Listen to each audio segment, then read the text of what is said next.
Assalamualaikum warahmatullahi wabarakatuh. Perkenalkan, nama saya Dewi Priyanti, Stambu 014 dari kelas A4 Manajemen. Di sini saya akan menjelaskan tentang perubahan struktur ekonomi di Indonesia. Yang pertama itu ada makrosektoral, kedua keuangan, ketiga penyelenggaraan negara, dan terakhir itu pengambilan keputusan.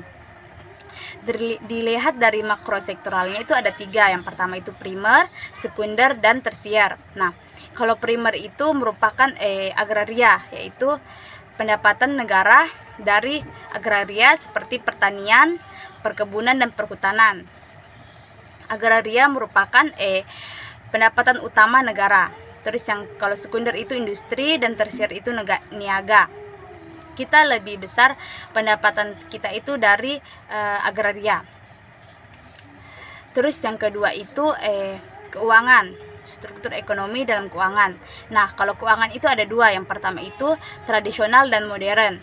Kalau tradisional itu modal yang kita gunakan itu nggak terlalu besar, karena di sana dia menggunakan karena berfokus ke agraria. Kalau agraria kan dari hasil pertanian itu kita nggak terlalu menggunakan modal terlalu besar.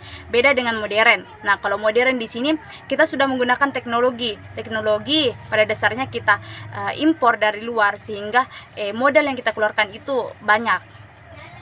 Karena di sini juga modern, dia terfokus ke industri dan niaga. Terus yang ketiga itu penyelenggaraan negara. Kalau penyelenggaraan negaranya itu ada tiga. Yang pertama etatis, egaliter, dan borjuris. Kalau etatis, negara memiliki kekuatan penuh untuk mengelola. Jadi sini negara memiliki kekuatan penuh untuk mengelola pendapatan negara. Egaliter, dia adanya kesetaraan. Jadi UMKM atau masyarakat itu terlibat juga di dalam kegiatan ekonomi. Sedangkan borjuris itu yang memiliki, kalau borjuris itu swasta. Swasta memiliki hak penuh. Jadi pemerintah dan masyarakat itu tidak ikut campur. Nah, itu kalau di borjuris.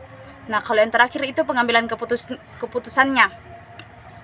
Kalau pengambilan keputusan itu ada dua, yaitu sentralisasi dan desentralisasi. Kalau sentralisasi itu kegiatan ekonomi yang terfokus ke ibu kota.